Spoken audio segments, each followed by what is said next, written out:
제가 정치인 노무현이 다 잘했다고 주장하는 거 아닙니다. 잘못한 거 많습니다. 어떻게 보자면 시대에 앞서서 태어난 이상주의자였을 수도 있고, 공명심 또는 소명의식이 너무 지나쳤는지도 모르겠습니다. 특히 본인이 회고한 거는 노동을 놓쳤다라고 아쉬워했습니다. 물론 그전에도 비정규직이 있었지만 97년에 우리가 외환 위기를 당해서 IMF 식민지가 됐을 때 IMF가 소위 노동 유연성, 해고의 자유화를 법제화하도록 강요했고, 그 이후 비정규직이 어마어마하게 늘어났습니다. 그래서 정규직 800만, 비정규직 800만, 자영업 800만인 참으로 어려운 환경에 놓여 있고, 정규직과 비정규직의 차이는 점점 더 벌어져 가고 있습니다. 아무리 IMF의 강요였지만 정말 사람 사는 세상을 꿈꾸었던 참여정부가 왜 그를 좀 더 적극적으로 막아내지 못했는지 반성했습니다. 또 하나, 국민의 정부부터 시작해서 복지 예산을 분명히 어마어마하게 늘린 건 사실입니다. 그렇지만 왜 좀 더 혁명적으로 늘리지 못했을까? 그런 반성을 했습니다.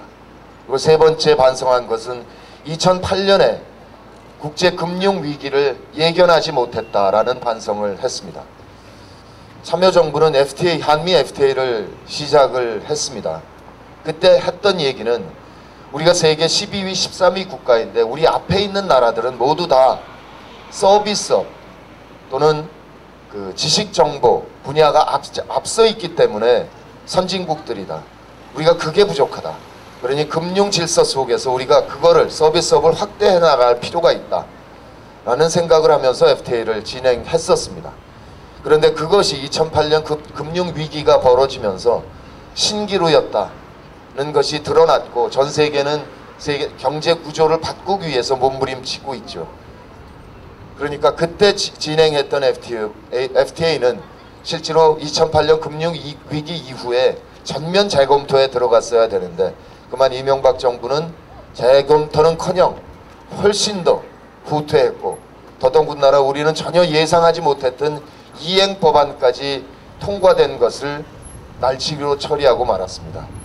그 이행법안이라고 하면 잘 모르시는 분도 계실 것 같아서 첨언을 하자면, 미국에서 이행법안이라는 것을 처리했습니다. 그래서 한미 FTA가 미국에서는 미국의 연방법과 주법 밑에 하위법으로 내려갔고, 우리 경우에는 그런 게 없기 때문에 FTA가 현행 우리 한국 법률보다 상위 개념으로 효력을 발휘합니다. 그래서 한마디로 완벽한 불평등 조약이 만들어지고 만 거죠. 이게 참여정부의 회고고 반성입니다. 사실 아까 유서가 나왔는데, 운명이다라고 당신의 삶 전체를 표현했고, 17문장이 결국 저도 꿈에도 생각하지 못한 이런 출마까지 하게 됐습니다. 저 운명을 받아들여서 문재인 씨도 운명이다라는 책을 쓰고 지금 사상에 출마해 있지요. 저분이 얘기한 17줄 문장, 저것을 이해하는데 저는 1년 9개월이 걸렸습니다. 제가 아직 그분이 더듬었던 그 세상을 그분만큼 이해하고 있다는 것은 아니라 저 나름대로 이해하고 있다, 그런 얘기입니다. 집 가까운데 작은 비석 하나 남긴 것은 봉화에 내려가 살 때부터, 살게 됐던 동기 자체부터 이 나라를 망치고 있는 지역구도를 넘어가는데 자신이 기여하겠다라는 마음을 갖고 내려갔던 것이고, 죽어서도 작은 비석 속 밑에 누워있는 것은 지금도 누워서 이 지역구도 해체를 국민 여러분께 호소하고 있는 일이다 라고 생각을 합니다. 그런데 저 유서 이외에 정말 이해하기 어려웠던 것은 마지막 날 부엉이 바위에 올라가기 직전에 걸어가면서 길가에 풀을 뽑는 모습이었습니다. 불과 15분 후면 육체 생명을 끊을 사람이 왜 동네에 잡초를 뽑고 있었을까? 그것은 1년 9개월 지나 금년 3월 초에 깨달았습니다. 그는 15분 후에 육체의 생명은 끝나지만 자신은 역사 속에 노무현으로서 살아가고 있을 것이다 라는 확신을 갖고 있었습니다. 그래서 그가 얘기한 운명은 자신으로서 굉장히 어려운 시기에 정말 자신의 가진 능력껏 열심히 했으나 부족한 점이 많았고, 그래서 자신이 공격받는 것이 민주진보 진영 전체에게 부담이 되니까 나를 버려라, 나의 실패가 진보의 실패가 아니다 이렇게 호소해도 조선일보와 검찰과 이명박 한나라당 정권의 공격이 그치지 않으니까 민주진보 진영 모두 다가 자기 때문에 침몰을 하게 할 수는 없으니까 그 모든 것을 쌓고 몸을 던졌던 것이라 이해합니다. 그래서 그 17줄 유서에 담기지 않은 말은, 자 이제 내가 모든 것을 쌓고 가겠다. 그러니 이제 남아있는 당신들이 내가 못다한 일 해주면 안 되겠니? 라는 말이었다고 생각합니다. 저 턱없이 부족합니다. 한 번도 공직을 생각해 본 적이 없는 정말 문화예술인으로서 자유롭게 살아왔기 때문에 꿈에도 생각하지 못합니다. 지금도 여전히 순간적으로 순간순간 정말 이게 내가 출마한 거 맞는가? 북강서울에 출마하고 있는 거 맞는가? 그런 생각이 들 때도 있습니다. 부족합니다. 그리고 정말 낙선이 전혀 두렵지 않습니다. 정치인 노무현 4번 떨어졌습니다. 정치인 김두관 6번 떨어졌고, 지금 출마하고 있는 김정길 장관은 7번 떨어졌습니다. 제 옆지역구 전재수 2번 떨어졌습니다. 제가 한두 번 떨어지는 게 뭐 그렇게 대수겠습니까? 그런데 정말이지 간절히 당선되고 싶습니다. 정말 간절히 원합니다. 조금 전에 이창동, 제 친구 이창동이 3가지 얘기를 했습니다. 정당 개혁, 정당 혁신을 정말 하고 싶습니다. 지역구도 좋습니다. 부산의 변화와 발전, 대한민국의 변화 정말 하고 싶습니다. 그런데 그것과 함께 정말 하고 싶은 것, 12년 전에 그분은 여기 출마해서 떨어졌습니다. 그런데 그분께 찾아가서 꼭 보고 드리고 싶습니다. 형님, 전 됐어요. 전 당선됐습니다. 그렇게 꼭 보고 드리고 싶습니다. 부산에 다닌 지 20여 년 지났습니다.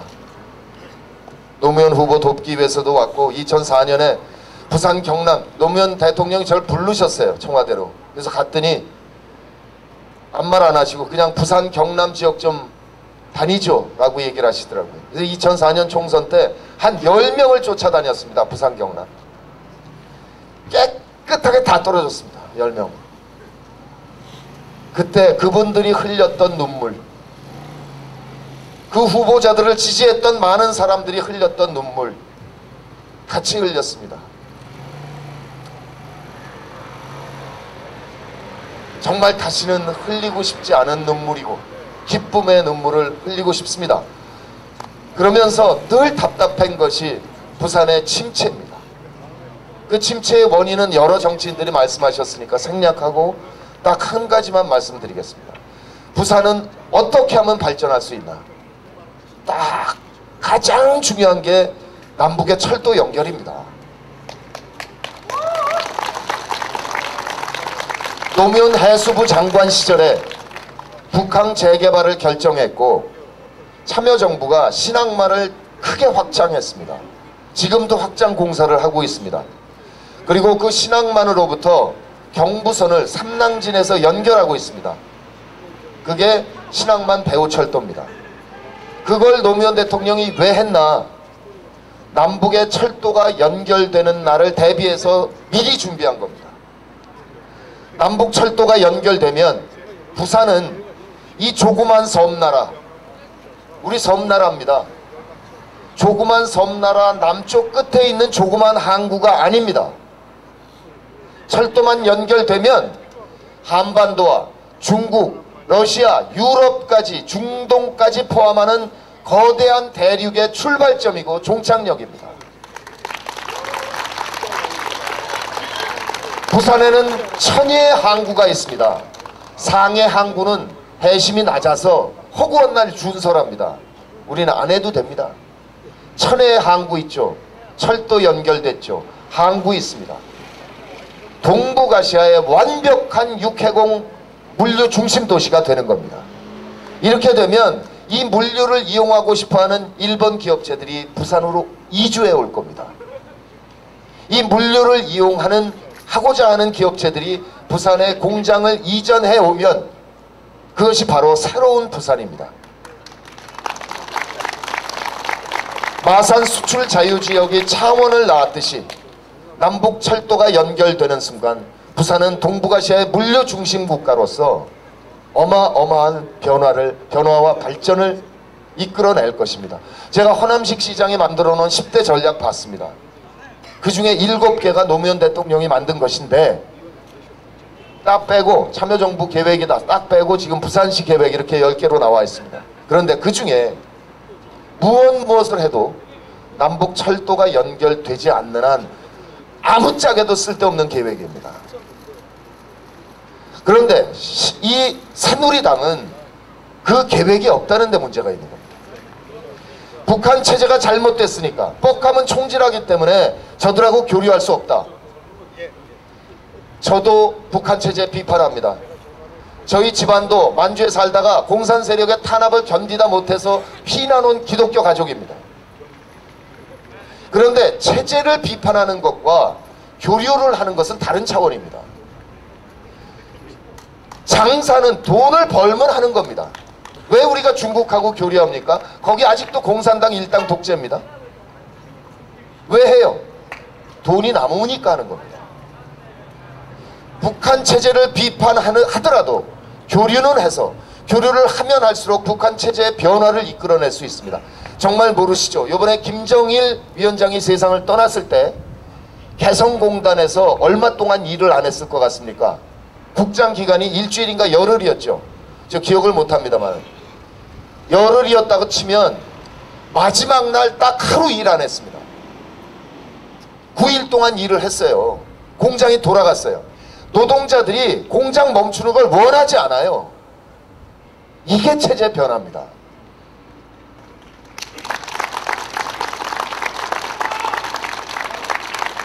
그들이 정말 실용정부라더니 낡은 이념정부가 돼서 대한민국의 미래를 망치고 있는 겁니다. 북한에 7,000조 원어치 지하자원이 깔려 있는데 이거 노무현 대통령이 2007년에 14선언에서 공동개발하기로 합의했어요. 도로 깔고 철도 깔자 다 합의했어요. 그거 그냥 집행했으면 지금 3년 정도? 한 2010년 정도면 이미 완전히 다른 세상이 만들어져 있을 겁니다. 남북관계 단절함으로 해서 북한은 쌀 얻어 먹으려고 중국에다가 지하자원 차례로 다 팔아먹고 있습니다. 지금 헐값에. 이완용은 돈이나 받았죠. 이 뭐하는 짓이냐 이거. 반민족적인 매국 세력이다라고 역사학자들이 기록해도 이 정권은 변명할 말이 없을 겁니다. 그런데 지금의 박근혜 체제도 생각이 없다는 겁니다.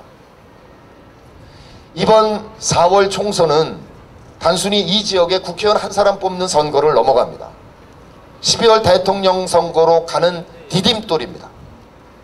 이번에 부산 시민들께서 민주통합당 후보를 한두 명이 아니라 상당히 약진시켜 주신다면 우리는 그 힘으로 부산을 대표하는 정치인을 민주진보 진영의 대통령 후보로 밀어 올릴 수 있습니다. 이제 부산 시민이 부산의 운명을 바꾸고 대한민국의 역사를 바꿀 수 있습니다. 우리 부산 시민의 힘으로 정권 교체를 이루어낼 수 있습니다. 민족사를 바로잡을 수 있습니다. 그것이 바로 이번 4월 11일 선거입니다. 꼭 투표해 주시기를 정말 간절히 원합니다. 부산 시민 여러분, 우리 함께 역사를 만들어가면 좋겠습니다. 고맙습니다. 고맙습니다.